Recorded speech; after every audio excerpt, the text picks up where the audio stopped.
So thank you again so much for being here. My name is Dr. Patricia Gonzalez. I am the Assistant Dean for the College of Arts and Sciences Office for Justice, Equity, Diversity, and Inclusion.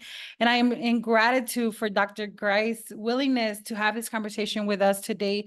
This session will be an opportunity to engage academic and administrative higher education professionals in the operationalization. Oh, English is my second language. So making sure that we incorporate liberation theory in our everyday practice. And so as participants today, you can expect to be equipped with tools and strategies for engaging in responsible equity practices in any educational context. And so we also hope that after today, you can use these tools with your teams, with people that you're supporting, people that are supporting your areas as well. And we hope that you can walk away not only asking questions, but figuring out how can I adapt liberation as a practice in the work that I'm doing today. And so with that, we're going to start sharing our first poll. And I invite everyone to be honest about these questions. They are anonymous. And the first poll is asking a question of how would you rate your understanding of liberation theory within an educational context on the scale from 1 to 5, 1 being I know nothing, 5 being I know everything. And again, you're welcome to be transparent. This is an anonymous poll. Thank you for the participation.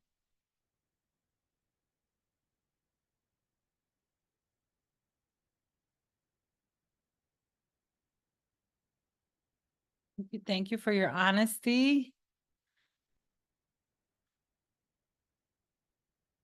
We'll give it another minute for folks who would like to still participate. I just ended it, actually. Oh, perfect. Oh, thank you, Marisha. So the responses, thank you so much for those of you who are sharing your honest perspective and honest, just being honest about this, right? So we have 27% of the participants said, I know nothing about it, right? Then we have some twos with 36% saying, I know a little bit, I know something, I've heard of it. And we have some threes, and then we have 5% of you who said, I am a 4, I've heard of this. Maybe you're thinking about how to add it into your practices. And so we're looking forward to that conversation continuing. Before we get started, just want to invite Marisha to do our land acknowledgement for today and to also introduce herself. Hi, everyone. My name is Marisha Lopez. I'm the Program Manager for Justice, Equity, Diversity, and Inclusion in the College of Arts and Sciences. Before I introduce our speaker, I'll be leading us through a land acknowledgement. I did also want to take a second to connect this land acknowledgement with the event that we're hosting today in honor of Juneteenth.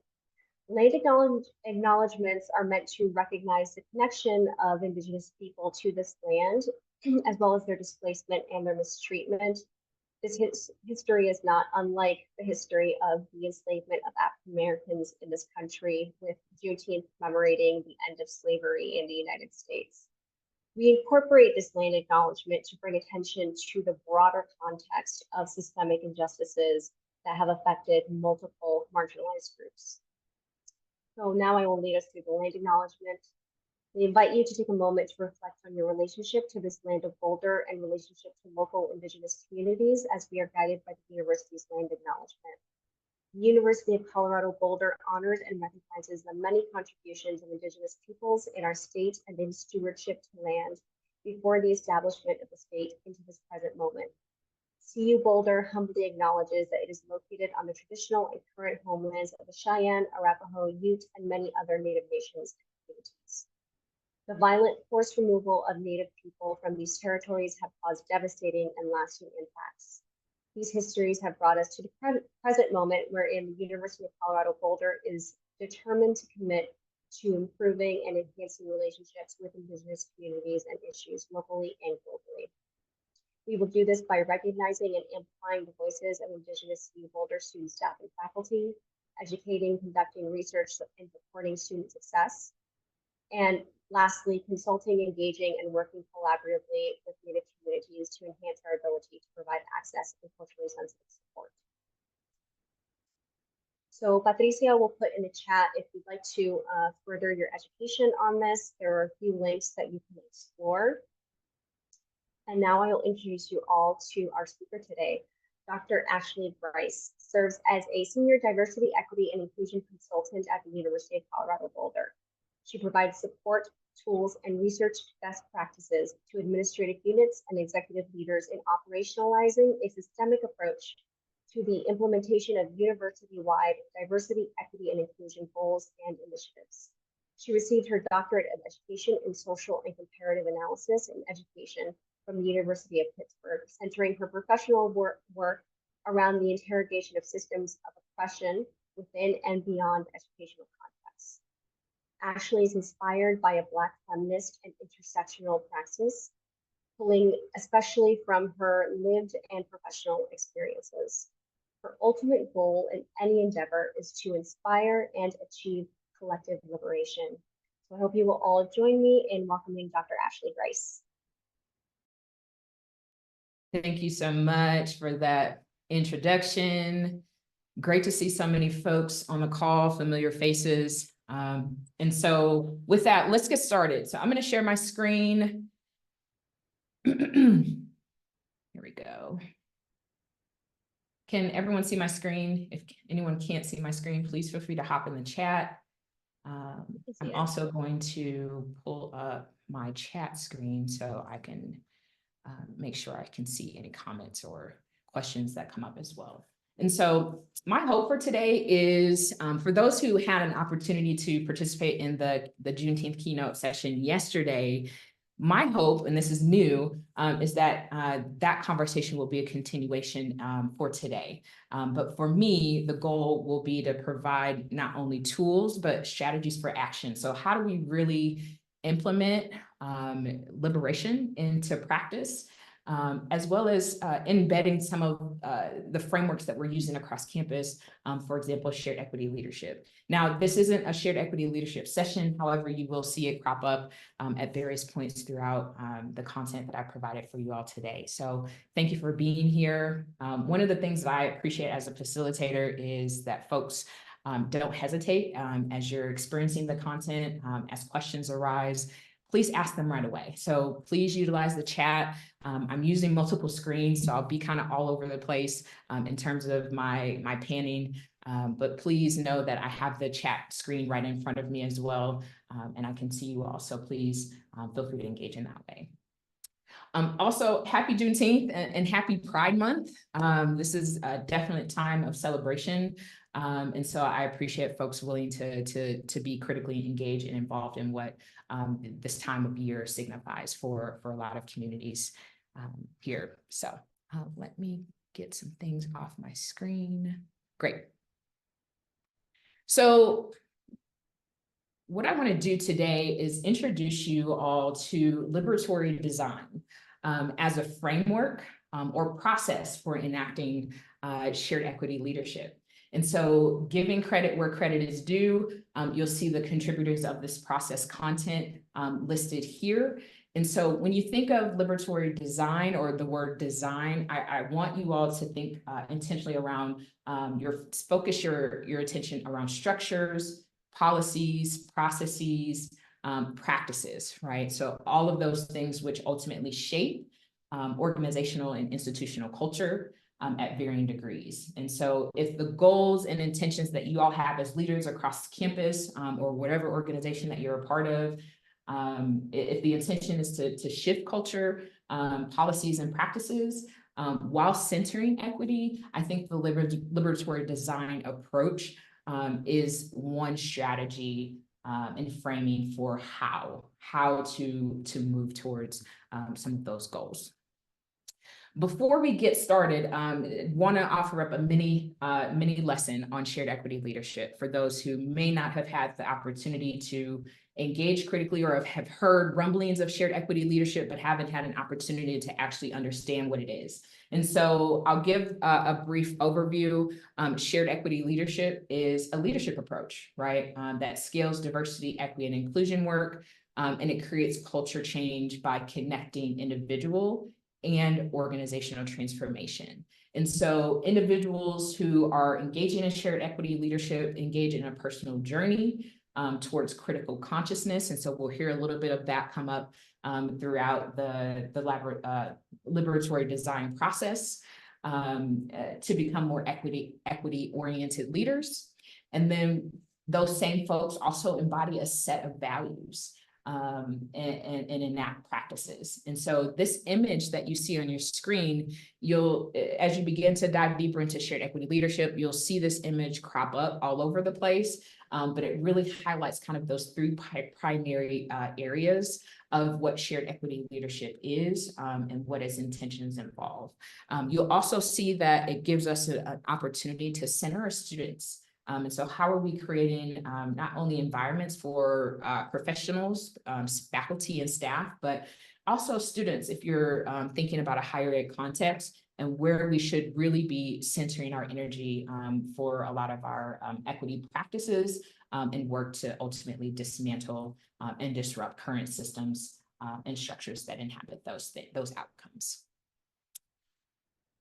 So let's get down to defining liberation. The concept of liberation is often associated with political and social movements. And so it's defined as the pursuit of freedom from oppression. And so really hone in on that first part of the definition, the pursuit of freedom. And this is for all of us. If one or more groups are not free from oppression, systems that perpetuate and facilitate and foster oppression, then we're all not experiencing the full depth and breadth of freedom societally, organizationally, and institutionally.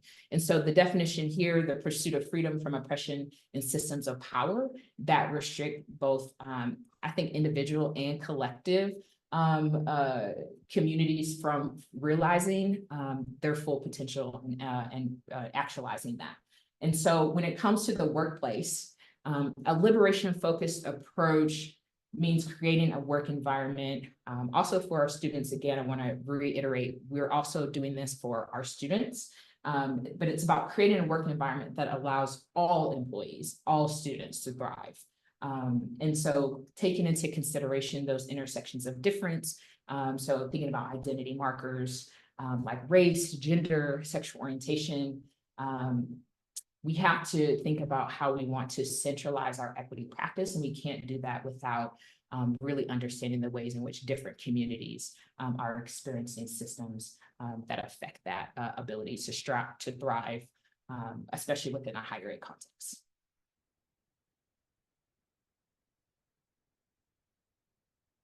Also, the previous definition highlighted oppression. So to ensure that we're all entering from a similar entry point in the conversation and the continuation of this content, I want to make sure I define oppression for you all. And so oppression here is defined as, it refers to a combination of prejudice and institutional power that creates a system that regularly and severely discriminates against some groups and benefits others. And so pretty straightforward. We know that oppression causes deep suffering. And so one of the keys to really actualizing what this definition means is that all oppression is harmful and violent. And hopefully that as we continue to work towards this liberatory design process and method, for actualizing not only shared equity leadership, but also freedom, that you all are keeping this in mind. And so we also have to highlight systems of oppression and pay close attention to the portions that are specifically bolded. And so when we talk about systems of oppression, the historical and organized pattern of mistreatment. Right. And so there's a historical legacy, particularly if we're just focusing in on a US context, that systems within the US are woven into the very foundation of who we are as a nation, a culture. It's embedded in our laws, it's embedded in our policies. And so examples that you can draw from here include sexism, heterosexism, ableism, classism, ageism, and anti-Semitism, just to name a few. And of course, this last paragraph that highlights society's institutions, right? Like government, I highlighted education, right? Because we're talking about the education context, and culture are all contributing factors that reinforce oppressions for marginalized groups. while also simultaneously elevating dominant social groups. So if there are any questions about those definitions, please let me know. But moving forward, and the perks and luxuries of being recorded is that folks can pause and digest some of the content on the screens as well. It's not working. Whoops, sorry about that. If I can get my clicker to work, might have to use my mouse. Okay, so I'm just gonna use my mouse to move us forward. Great.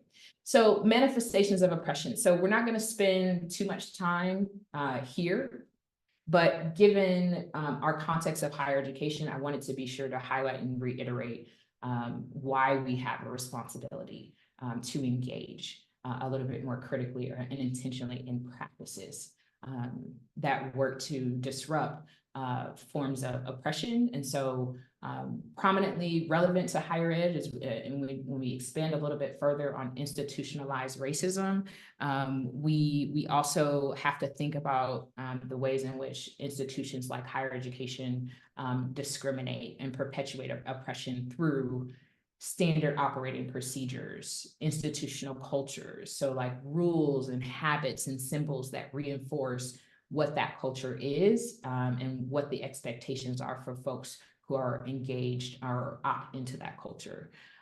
Thinking about research community, right? So how are we really interrogating the ways in which research is biased and oftentimes racially biased?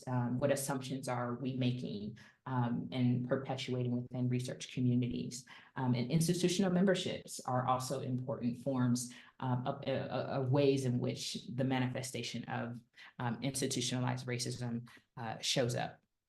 And so this study or this information is based on a 2021 qualitative case study. It was conducted by Lincoln and Staley. You see the reference below. And they specifically highlight the lived experiences, particularly of faculty of color. And so they helped provide this definition of institutionalized racism, which is the collective failure of an organization to provide appropriate and professional services to people because of their color, culture, or ethnic origin. And so it can be seen or detected in processes, attitudes, behaviors, which amount to various levels and forms of discrimination and prejudice and ignorance that disadvantage minoritized and ethnic groups. And so wanted to just highlight this particular study, especially as we think about from an academic or academy perspective as well, is that we as an institution have a responsibility to not only understand the ways in which higher education perpetuates and the ways in which oppression is manifested within the context of higher ed, but also where do we begin to think about ways where we have influence to begin to disrupt that.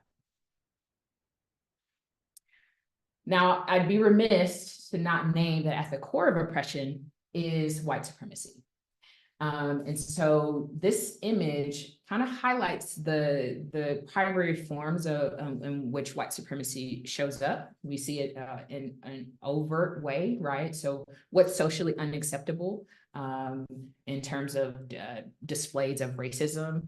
And then of course, in that right side corner, we have the kind of covert white supremacy indicators in terms of what's more socially acceptable, while also acknowledging and identifying this as passive racism, right? It often shows up as minimization, discrimination, indifference. And so this triangle really kind of helps us understand and better identify ways in which we might both personally perpetuate white supremacy and the ways in which it influences how we are able to engage critically around not only liberatory practice, but any sort of diversity, equity, and inclusion work and initiatives that kind of underlines or undermines some of that progress. And so I'm going to leave this here for just a second, because I want folks to just kind of take a moment to read through, and my apologies for those who aren't able to see the screen. This is not the most accessible image. So I will take responsibility and accountability for that. But this is a opportunity for us to really just kind of sit without really, having some dialogue. I think this is part of where we can start practicing some of that personal journey and that personal reflection to begin to understand the intentions and purpose of why we need to move towards more liberatory action, to minimize and hopefully, I don't think this will happen in my lifetime, but the erasure of oppression. I hope we're striving towards that. So if you feel brave, and you want to share any thoughts or feelings or reflections of some of the things that you're reading on the screen, please feel free to share them. If there are questions that are coming up as it relates to this particular image, please feel free to add them to the chat. Also think about how this might, how some of these items might show up in a work context. How might you directly or indirectly have experienced white supremacy and white supremacy culture, which isn't illustrated here, but is tenets of what it is that underlines some of the oppressive experience and system and processes that are here. Great, Glenn, you found the graphic extremely helpful. Good. There's multiple iterations of this image. I also went back and forth with a few different options to help kind of visually give folks an entry point into the why. What is virtuous victim narrative? That's actually a good question. Does anybody have any thoughts as to how that is interpreted or assumed?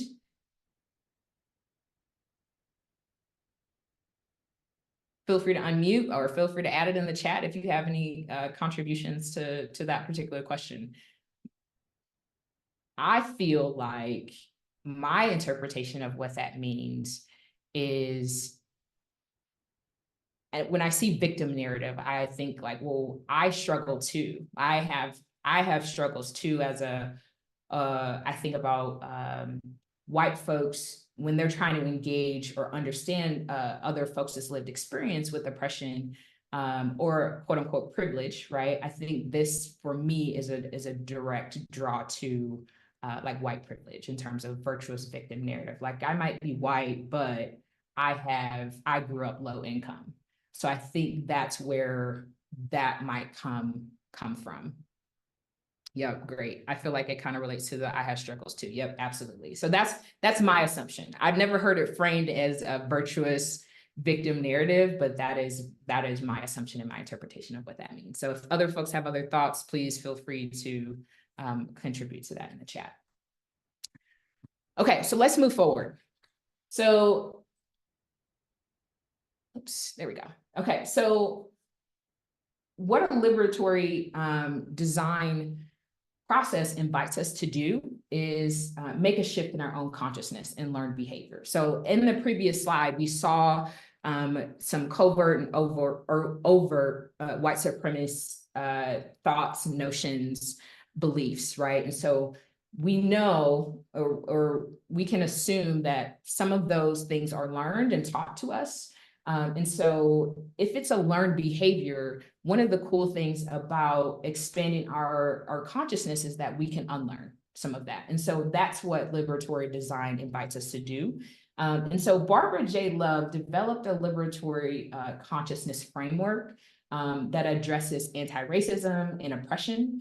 And so that framework is an awareness of oppression and its intentionality to address the systems of oppression, right? And so her work will serve as the foundation to the liberatory design process. And so I wanted to kind of elevate and emphasize this particular quote because it really helps to reinforce that consciousness raising but it also centers the humanization of the work that we do, particularly within higher ed. And so the quote reads, "A liberatory consciousness enables humans to live outside the patterns of thought and behavior learned through the socialization process that perpetuates oppressive systems." And so that socialization of white supremacy is very fundamental to why we're doing what we're doing, why we're engaging critically in the ways that we are, especially centering equity in some of this work.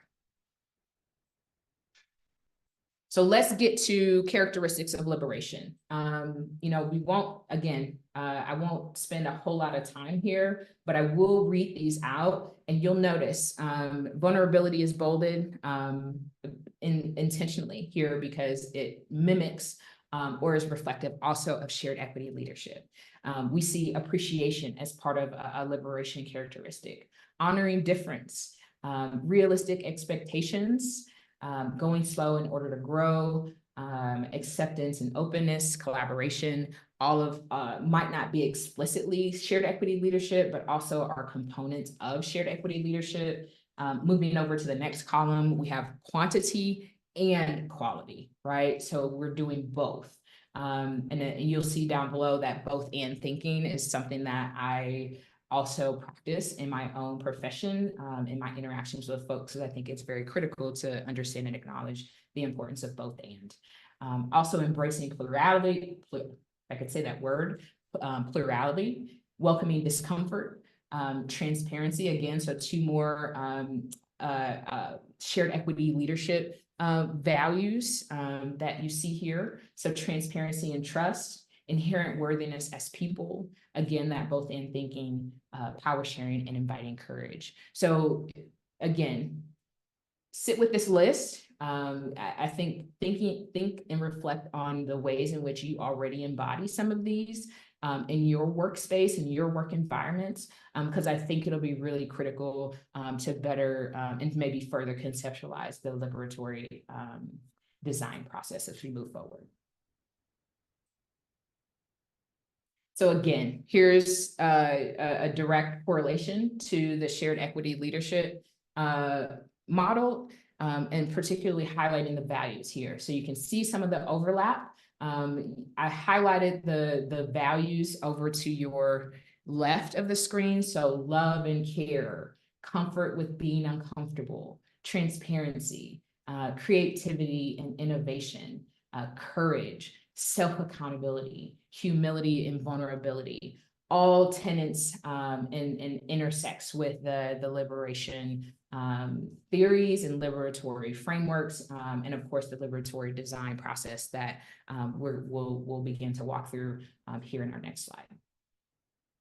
So let's get to the meat, right? This is what you came here for. You want to talk about the how. Let's get to the how. How do we put into practice liberation into our work, into our equity work? And so first, let's talk about what is liberatory design. How does it relate to higher education? And so it is a process that generates self-awareness, right? To liberate, and I put it in quotes, us as practitioners, us as educators, us as administrators, from habits that perpetuate inequity. So if you think about the shared equity leadership model, how it highlights that personal journey, this is a place where you can begin to really interrogate yourself around, well, what habits do I have as a professional, as a practitioner, as an educator that perpetuates inequity? Are we doing our own self-assessment around the ways in which we participate in the continuation of oppression that we see, particularly within higher ed? Next, we have shift the relationship between people who hold power and those impacted, right? So again, how do we build trust through our self-awareness? How do we engage both internally and externally to ourselves? How do we engage across difference? And how do we come to know and understand how our decisions, if we're in positions of power to make decisions, how it's affecting and impacting those that fall under our umbrellas? We also have, it fosters, hopefully, right? It's a process and a practice to foster learning and agency for those involved in and influenced by design, right? So the liberatory work and the liberatory process.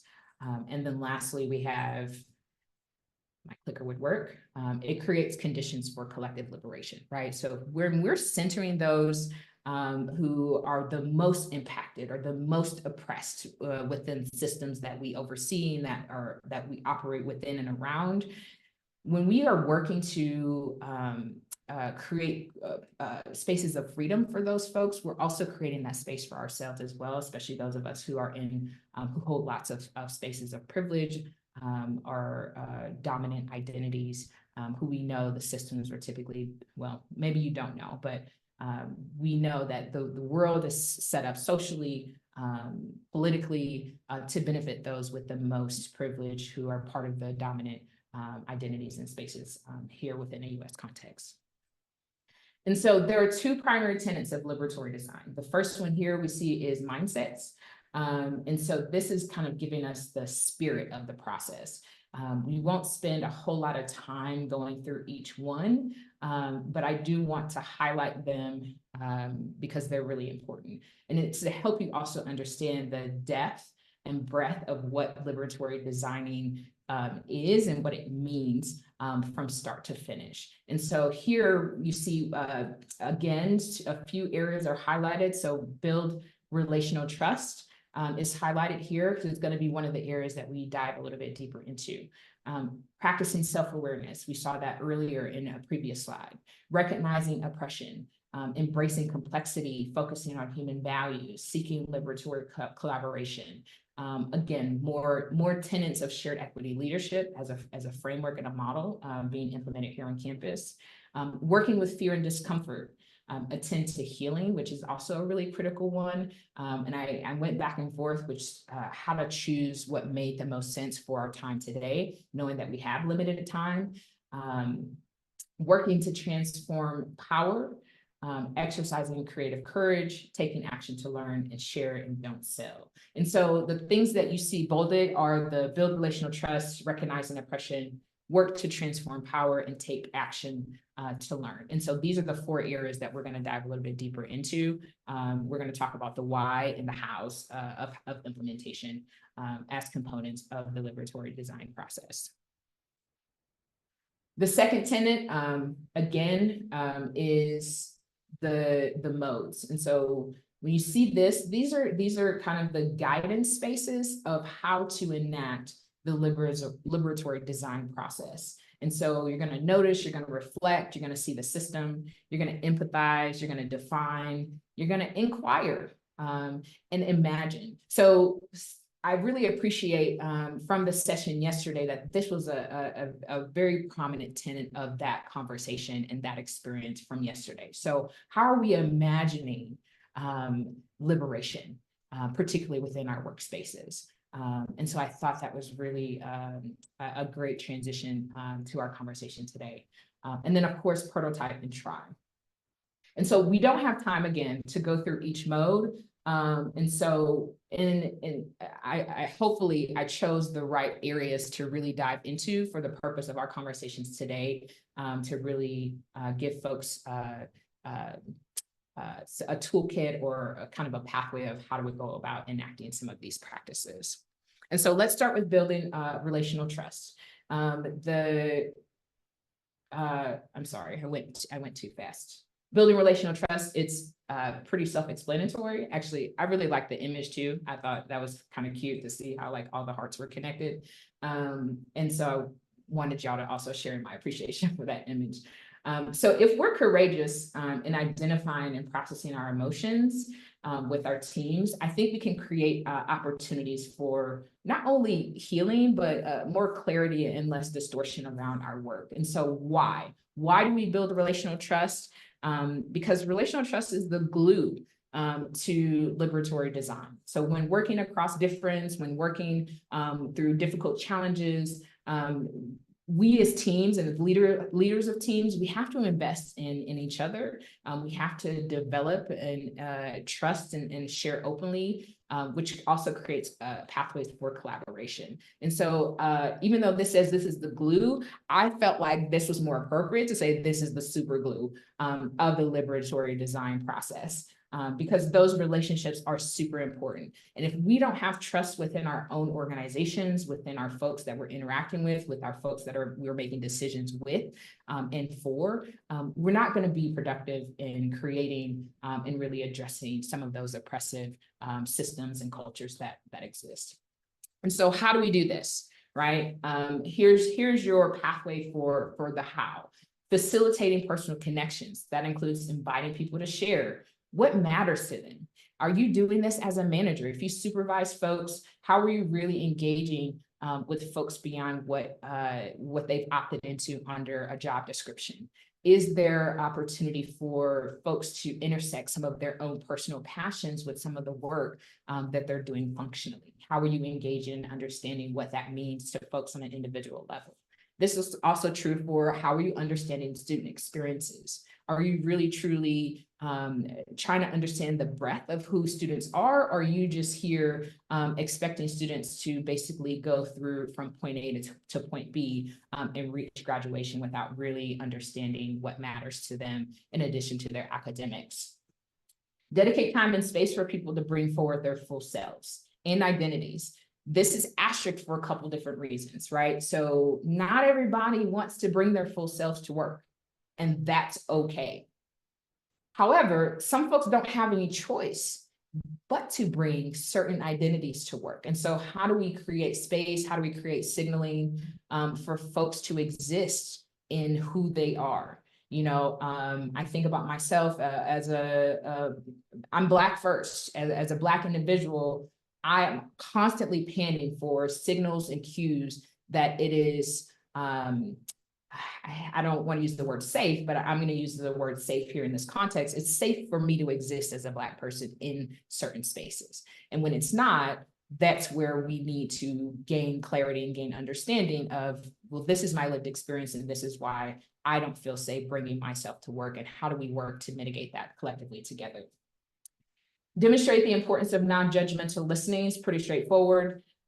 Create space for community to reflect, right? To express and process thoughts and emotions. This is the one here where we really have to center and humanize the folks that we're operating and working with and collaborating with. This is what also I appreciate from yesterday's session. So I know that session was recorded, so that if you didn't get a chance to experience the Dr. Hodges Juneteenth keynote session yesterday, it was really critical for us to really humanize the work. And so this is going to be really important and critical to building that relational trust. How are we really humanizing the work? How are we extending beyond ourselves to really understand how someone else gets to or has to exist within these systems, within these structures, within these policies and processes? And then, of course, the last one here is cultivate a culture that invites dialogue and collective sense making. We, as individuals, I'm going to own this, and I hope folks own this as well. We don't know everything. We oftentimes engage from a singular lens, our singular lived experience, our singular knowledge. And so when we don't build relational trust with folks who are surrounding us in our environments, in our classrooms, who are helping us make decisions, we actually, it actually benefits us as leaders to involve more folks in cultivating that culture, inviting folks to different perspectives and engaging across difference.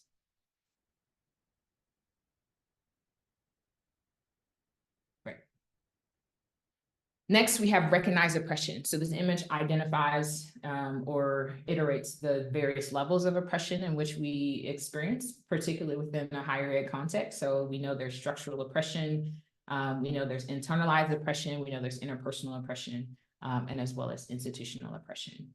And so how do we, why is this important, right? We know inequities do not exist in a vacuum. They are shaped, literally shaped by oppression and purposefully designed. So going back again to that, the image of white supremacy and the ways in which it manifests, what's socially acceptable, what's socially unacceptable. A lot of those ideas shape how we operate and how we function. And education and higher education is no exception. And so again, reiterating those structures, those policies, those processes, those practices, and how those decisions are designed and made across history. And that's why it's important to really recognize oppression. How do we go about doing that? We have to do some intentional naming, right? Naming of identity-related patterns of inequity we see in our context, right? So what's happening in your space? What's happening in your context? Are you assessing, right? Are you recognizing, are you naming some of those patterns that are really prominent? Or are you remaining silent, right? How do we engage critically and ask some questions that really help us to understand where we might be perpetuating inequities in our own space? We can do that by listening, right? Listening to the experiences of those most negatively impacted. And sometimes that impact isn't necessarily always internal to the organization, which is why it's really important to really understand and build that relational trust to understand how folks get to exist or have to exist in a world that was not necessarily designed for folks who are not a part of the majority. Identify what designs. So again, when we see the word design, we're really talking about structures, policies, processes, practices within our space, within a higher ed context. Identify what designs over time have produced oppressions intentionally and unintentionally. This goes back to naming. What are we not naming? What questions aren't we asking about who is impacted by this process? Who is impacted by this policy? Are we assessing for equity in ways that make it clear that we are attentive in that way? And then, of course, notice how our own identities and positional power shape what we see and hear, and how we frame our challenges. Are we only entering and engaging from our own lens? Are we really understanding the ways in which we take up space? Are we acknowledging and recognizing who's at the table and whose perspective isn't? I wanted to highlight this particular image. This image is provided by the National Equity Project. And so it really highlights how all of these various levels of oppression intersect. And so I just wanted to reiterate that. And I think reiterate that we can,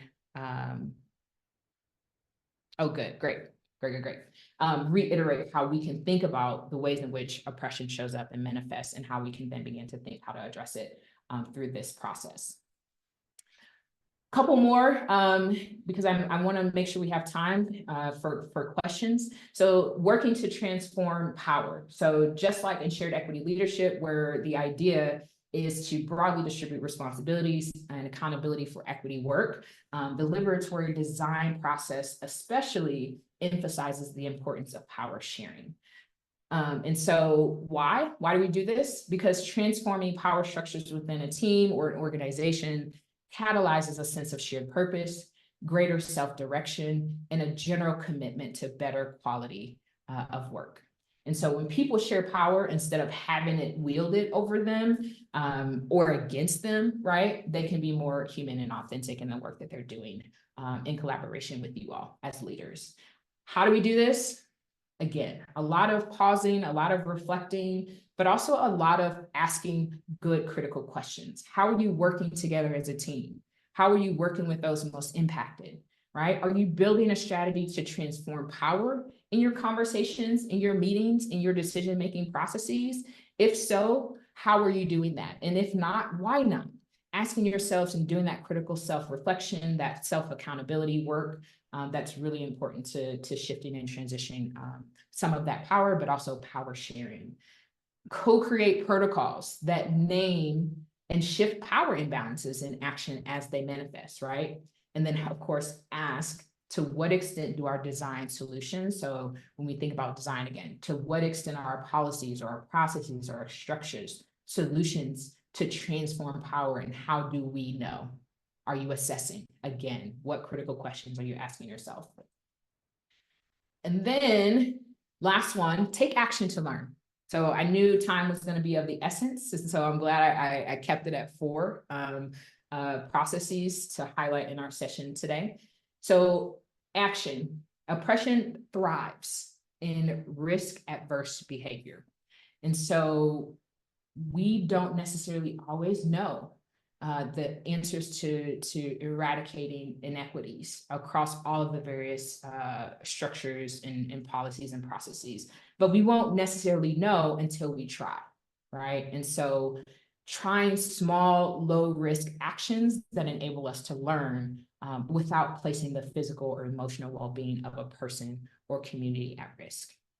And so how do we do this? Co-create, right? Involve more folks in the ideation, in the brainstorming, in the experimentation as you're designing. To design with learning in mind. What are the goals that you all want to implement?